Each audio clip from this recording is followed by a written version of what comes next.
Okay जी। कल हमने पढ़ा था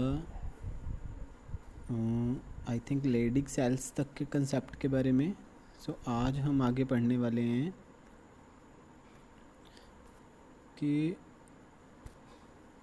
जो एपिडाइडमिस है, यू कैन से कि जो ये स्ट्रक्चर आपको दिख रही है, इस स्ट्रक्चर में क्या फीचर्स होते हैं, या ये कह लो कि क्या फिनोमिनाज अप्लाई होते हैं, राइट। तो कहते हैं कि ये जो इस स्ट्रक्चर को हम वैसे तो एपिडाइडमिस बोलते हैं।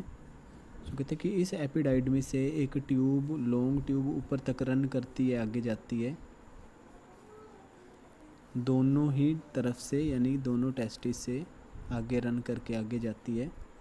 तो कहते हैं कि ये ट्यूब आगे जा कर के यूरेथ्रल ट्यूब के साथ ही कनेक्ट हो जाती है। यूरेथ्रल ट्यूब आप कह सकते हो कि जो ऊपर किडनी से जो ट्यूब आती हैं यूरेटर, और वो यूरिनरी ब्लैडर में ओपन हो जाते हैं, और यूरिनरी ब्लैडर जो होता है वो आगे यूरेथ्रा में ओपन हो जाता है। तो कहते हैं कि ये जो ट्यूब्स होती हैं, जिनको हम नाम देते हैं वैसा डेफरेंस, तो ये जो वैसा डेफरेंस ट्यूब्स होती हैं, इन ट्यूब्स पे आगे जब यहाँ पे ये मीट करती हैं, दोनों ट्यूब्स जॉइंट हो जाती हैं, वहाँ पर एक पेयर ग्लैंड ये होती है जिसको हम सेमिनल वेसिकल बोलते हैं। सेकंड ग्लैंड आप कह सकते हो कि प्रोस्टेट ग्लैंड होती है, जो कि ये आप कह सकते हैं। और एक तीसरी पेयर्ड ग्लैंड होती है जिसको हम बल्बो यूरेथ्रल ग्लैंड बोलते हैं। तो कहते हैं कि ये तीन ग्लैंड्स का पेयर जो है वो प्रेजेंट होता है, जहाँ पर भी ये तीनों ट्यूब्स जो वैसा डेफरेंस की ट्यूब है वो मीट करती हैं वहाँ पे। तो कि ये जो ट्यूब्स हैं ये अपनी सेक्रेशंस इसी वैसा डेफरेंस के अंदर रिलीज़ कर देती हैं, यानी कि यूरेथ्रा में रिलीज़ कर देती हैं। तो अभी अगर इसको मैं अलग से सेपरेटली ड्रॉ करूं तो उसको कैसे एक्सप्लेन करेंगे या कैसे ड्रॉ करेंगे, तो वो से कि ये हमारे पास वैसा डिफरेंस आ रही है दोनों साइड से, राइट। वैसा डिफरेंस के बाद हमारे पास यहाँ आगे क्या होते हैं, तीन पेयर ग्लैंड्स होती हैं। एक तो सेमिनल वेसिकल, राइट, एक प्रोस्टेट ग्लैंड, और एक कह सकते हैं कि बल्बोयूरेथ्रल ग्लैंड। तो ये जो तीनों ग्लैंड्स हैं, ये तीनों ही ग्लैंड्स की सेक्रेशन जो है वो इस यूरेथ्रल ट्यूब के अंदर ओपन होती है, राइट। मतलब ये जो यूरेथ्रल ट्यूब होती है इसको हम यूरेथ्रा बोलते हैं। तो ये जो ट्यूब होती है ये पीछे किडनी से कह लो कि होकर के आती है, लाइक कि अगर किडनीज हैं, किडनी से यूरेटर, यूरेटर से यूरिनरी ब्लैडर, और यूरिनरी ब्लैडर से यूरेथ्रा। तो ये यूरेथ्रा की ही ट्यूब जो होती है वो आगे कॉमन होती है। यूरेथ्रा की भी वही ट्यूब होती है, एज वेल एज जो वैसा डेफरेंस होता है वो भी आगे जा कर के इसी ट्यूब में ही ओपन हो जाता है। किसमें? यूरेथ्रा की ट्यूब में।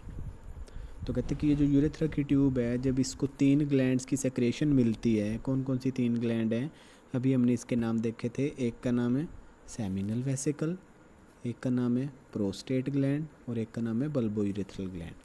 तो कहते हैं कि तीन तरह की जो ग्लैंड्स हैं, जो आपको नीचे डायग्राम में भी दिख रही होंगी, तो कहते हैं इन तीनों ग्लैंड्स के अंदर से कुछ कुछ सेक्रेशन जो है वो इस यूरेथ्रल ट्यूब में रिलीज़ हो जाती है।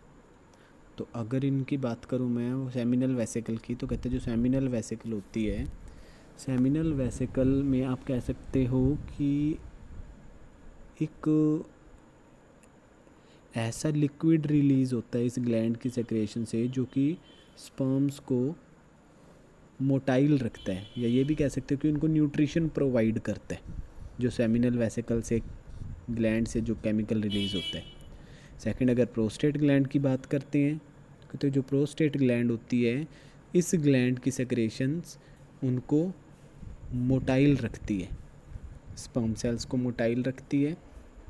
एंड थर्डली जो बल्बो यूरेथ्रल ग्लैंड है, ये ग्लैंड की सेक्रेशंस कह लो कि स्पर्म सेल्स को लुब्रिकेट रखती है, यानी कि उनको एक लिक्विड प्रोवाइड करती है जिसके अंदर कि वो स्विम कर सके। और इन तीनों ग्लैंड्स की सेक्रेशन और स्पर्म सेल का कॉम्बिनेशन मिल करके बन जाता है सीमन, तो उसको हम सीमन बोल देते हैं।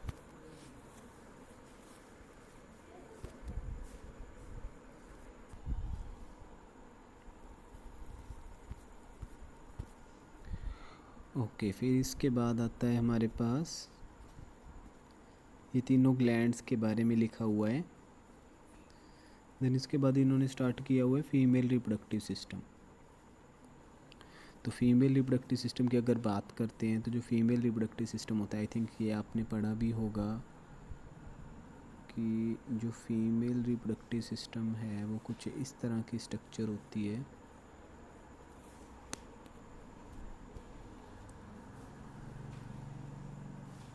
राइट, यहाँ 1 पेयर ग्लैंड्स होती हैं। तो इसमें क्या क्या आ जाता है, इसमें ओवरीज आ जाती हैं, फीमेल रिप्रोडक्टिव सिस्टम में ओविडक्ट आ जाते हैं। ओविडक्ट हम किसको बोलते हैं, ओविडक्ट आप इस हिस्से को बोल सकते हैं, ये हिस्सा ओविडक्ट कहा जाता है, इसको फेलोपियन ट्यूब भी बोल देते हैं। देन यूट्रस, यूट्रस किस हिस्से को बोला गया है, इस सारे रीजन को यूट्रस बोला जाता है। This is all about uterus. Cervix और वेजिना क्या है, सर्विक्स आप कह सकते हैं इस हिस्से को, दैट इज सर्विक्स, यूट्रस से थोड़ा नीचे, दिस इज सर्विक्स। और वेजिना ये जो बिल्कुल एंड पॉइंट आप कह लो कि जो इसका आ जाता है, this is called vagina. Okay, तो ये हो गए फीमेल रिप्रोडक्टिव सिस्टम के कुछ पार्ट्स। अब इसके बाद आता है, वो कहते हैं जो ओवरीज होती हैं फीमेल्स के अंदर, ये एग सेल रिलीज़ करती हैं, लेकिन ये सिंगल फंक्शन नहीं करती हैं, सेम जैसे उसमें था टेस्टिस में, ये भी ड्यूल फंक्शन ही करती हैं। प्राइमरी फंक्शन इनका क्या होता है कि ये एग सेल रिलीज़ करते हैं जिसको हम फीमेल गैमेट भी बोल देते हैं। एंड इनका सेकंड फंक्शन क्या है कि ये हार्मोन रिलीज़ करते हैं जिसको हम एस्ट्रोजन और प्रोजेस्टेरोन बोलते हैं। तो कहते हैं कि ये जो हार्मोन्स होते हैं ये वही हार्मोन्स होते हैं जो कि फीमेल्स के अंदर सेकेंडरी सेक्सुअल कैरेक्टर्स को कंट्रोल करते हैं। यू कैन से कि जो बॉडी के अंदर चेंजेस आते हैं वो यही हार्मोन से ही लेकर के आते हैं फीमेल्स में।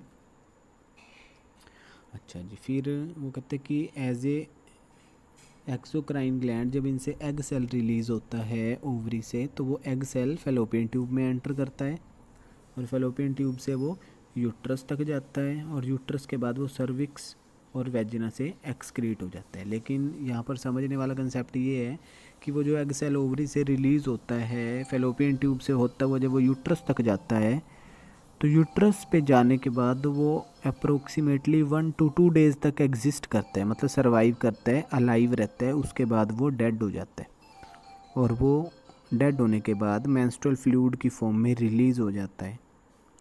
तो मेंस्ट्रुअल फ्लूइड और मेंस्ट्रुअल साइकिल क्या है वो वैसे अभी चैप्टर के अंदर आगे आएगा आपके। सो अभी एक बार इसको इतना करते हैं, आगे बढ़ते हैं।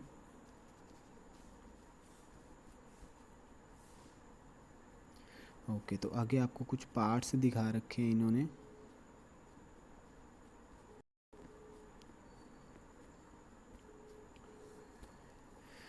ओके, तो क्या क्या पार्ट्स मेंशन है यहाँ पे, तो कहते हैं कि जो इनफंडिबुलम और फिम्ब्री, ये स्ट्रक्चर किसको बोली गई है, इनफंडिबुलम और फिम्ब्री।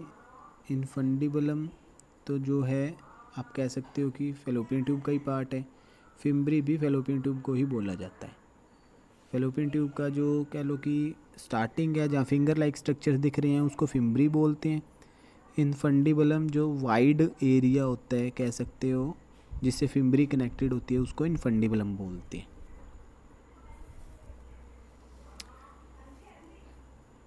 ओके, इसके बाद आगे आते हैं एम्प्यूला और इस्थमस, जो कि फेलोपियन ट्यूब के ही पार्ट दिए हुए हैं, एम्प्यूला भी है और इस्थमस भी है। तो कहते हैं ये दोनों पार्ट ही फेलोपियन ट्यूब के होते हैं। जो इस्थमस होता है वो आगे जा कर के यूट्रस से कनेक्टेड होता है, जो एम्प्यूला होता है वो नीचे इनफंडिबुलम से कनेक्ट होता है।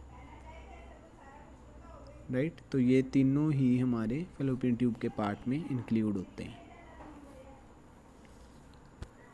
स्टूडेंट्स, तो कल हमने पढ़ा था इसके फीमेल रिप्रोडक्टिव सिस्टम के बारे में। तो आज इसी की डिटेल थोड़ी स्टडी करते हैं। तो हमने पढ़ा था जो रिप्रोडक्टिव सिस्टम होता है फीमेल्स में से, कि ये एक फीमेल रिप्रोडक्टिव सिस्टम की स्ट्रक्चर है। तो कि जो फीमेल्स हैं उनमें एक पेयर ओवरीज होती हैं।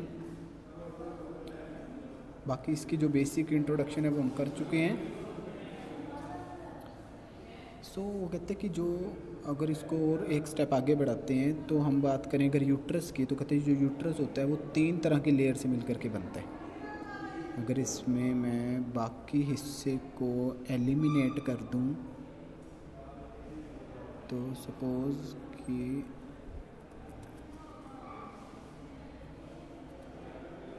ये जो सिर्फ़ और सिर्फ यूट्रस रीजन है, मतलब जो यूट्रस रीजन होता है वो अपने आप में 3 तरह की लेयर से मिल करके बनता है।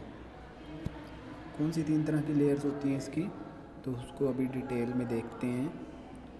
तो सपोज़ ये हमारा यूट्रस है ओनली, ठीक है, जिसमें हमारे पास एक साइड पे ओवरीज होती हैं।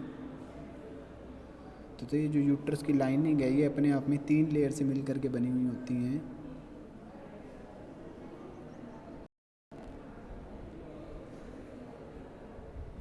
तो ये जो सबसे आउटर लेयर है इसको हम बोलते हैं, जो सबसे आउटर लेयर है इसको आप कह सकते हो इट इज़ पेरीमेट्रियम लेयर। जो सेकंड लेयर है इसको हम बोल सकते हैं मियोमेट्रियम लेयर। और जो थर्ड लेयर है इसको आप बोल सकते हो एंडोमेट्रियम लेयर। तो ये जो एंडोमेट्रियम लेयर होती है एक्चुअल में यही वो लेयर होती है जिसके ऊपर साइक्लिक चेंजेस आते रहते हैं मेंस्ट्रुअल के टाइम पे, यानी मेंस्ट्रुएशन होती है, यानी कि इसी एंडोमेट्रियम लेयर के ऊपर एक साइक्लिक चेंज चलता है जिसको हम मेंस्ट्रुअल साइकिल बोल देते हैं। ओके, तो अभी इसके आगे अगर बात करते हैं, वो कहते हैं जो फीमेल्स हैं इनमें जो यूट्रस है यही एक ऐसा रीजन होता है जिसको हम वोम्ब भी बोलते हैं, जहाँ पे न्यू चाइल्ड की डेवलपमेंट चलती है। ओके, फिर इसके अंदर आगे आता है female external genitalia. External genitalia क्या है कि जो फीमेल्स में आप कह सकते हो जो फीमेल्स की आइडेंटिफिकेशन होते हैं, कुछ ऐसे बॉडी रीजन्स होते हैं, तो उनमें mons pubis, labia majora, labia minora, hymen, clitoris, ये सारे स्ट्रक्चर्स आ जाती हैं। As well as breast, yes, ये भी पोर्शन इसके अंदर आ जाते हैं। तो अगर हम फीमेल रिप्रोडक्शन में ब्रेस्ट के बारे में स्टडी करें तो कहते हैं कि जो ब्रेस्ट है फीमेल्स में उसमें क्या होता है कि मेमरी ग्लैंड्स प्रेजेंट होती हैं। मेमरी ग्लैंड्स यानी कि वो ग्लैंड्स जो कि मिल्क प्रोड्यूस करती हैं उनको मेमरी ग्लैंड्स बोलते हैं। तो अगर इसको थोड़ा डिटेल में अगर हम टच करते हैं तो कहते हैं कि जो फीमेल्स होती हैं उनमें कम से कम जो ये ग्लैंड के टिश्यू होते हैं, ये ग्लैंडुलर टिश्यू बोलते हैं हम जिसको, तो कहते हैं कि ये मिल करके ब्रेस्ट फॉर्म करते हैं। और अपने आप में आप कह सकते हो कि ये जो होते हैं 15 से 20 मेमरी लोब्स होते हैं।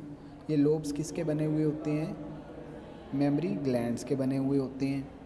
इन्हीं के अंदर क्या होता है, लोब्स के अंदर ही मिल्क की स्टोरेज होती है, राइट। जैसे अगर आप ऊपर डायग्राम के अंदर देखें तो ये जो आपको स्ट्रक्चर्स दिखा रखी हैं एल्वियोलाई लाइक स्ट्रक्चर्स, कुछ इस तरह की जो स्ट्रक्चर्स आपको दिख रही हैं इसमें, इन स्ट्रक्चर्स को हम क्या बोलते हैं? इनको मेमरी एल्वियोलाई बोलते हैं। मेमरी एल्वियोलाई, तो ये जो मेमरी एल्वियोलाई होती हैं ये मिल करके आगे जा कर के मेमरी डक्ट में कन्वर्ट हो जाती हैं और मेमरी डक्ट कंबाइन होकर के एम्प्यूला और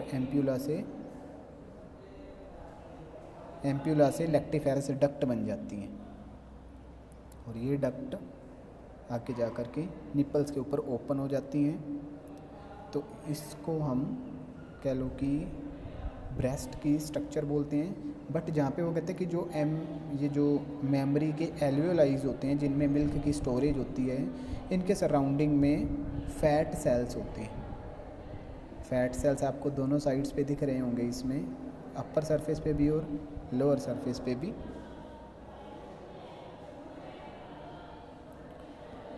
तो ये स्ट्रक्चर्स हो जाती हैं ब्रेस्ट के बारे में।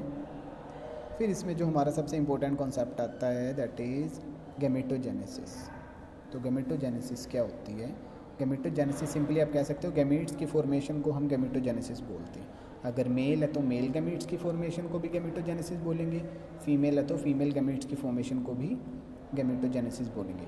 सो गैमीट क्योंकि दो तरह के हैं, मेल गैमीट और फीमेल गैमीट, सो इसलिए कंबाइनली कोई भी गैमीट बने उसको हम गैमेटोजेनेसिस बोल देते हैं। जैसे यहाँ पे मेंशन है गैमेटोजेनेसिस यानी कि फॉर्मेशन ऑफ गैमीट्स।